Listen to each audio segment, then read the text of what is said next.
தமிழில் சாமி திரைப்படத்தில் வில்லனாக நடித்த புகழ்பெற்ற தெலுங்கு நடிகர் கோட்டா சீனிவாசராவ் வயது மூப்பு காரணமாக உடல்நலக் குறைவால் காலமானார்.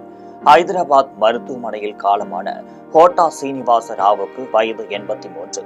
அவர் பிறந்து வளர்ந்து திரைத்துறையில் கொடிகட்டி பறந்த வரலாற்றை இந்த செய்தி தொகுப்பில் விரிவாக பார்க்கலாம்.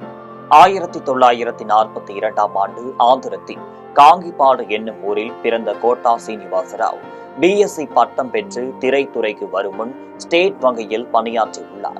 1978ஆம் ஆண்டு பிரண்ணம் கரிது தெலுங்கு திரைப்படம் மூலம் திரைத்துறையில் அறிமுகமானவர் கோட்டா சீனிவாசராவ்.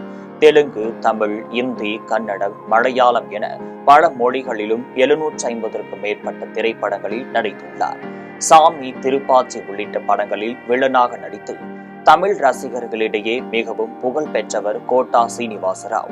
சாமி திரைப்படத்தில் அவனுக்கு காது அசைகிறது பாத்தியால, அவன் நம்ம சாதிக்காரம்ல என்று அவர் பேசிய வசனம் திருநெல்வேலி மக்களிடையே நிலவும் சாதி பற்றை வெளிக்காட்டும் வகையில் அமைந்தது.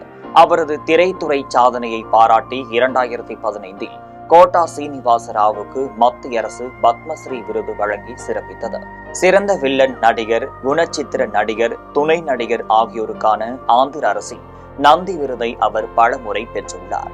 பாரதிய ஜனதா கட்சியைச் சேர்ந்த அவர் 1999 முதல் 2004ஆம் ஆண்டு வரை விஜயவாடா கிழக்கு தொகுதியின் சட்டமன்ற உறுப்பினராகவும் இருந்து வந்துள்ளார். மூப்பு உடல்நலக் குறைவு காரணமாக ஹைதராபாத் மருத்துவமனையில் சிகிச்சை பெற்று வந்த கோட்டா சீனிவாசராவ் இன்று அதிகாலை காலமானார்.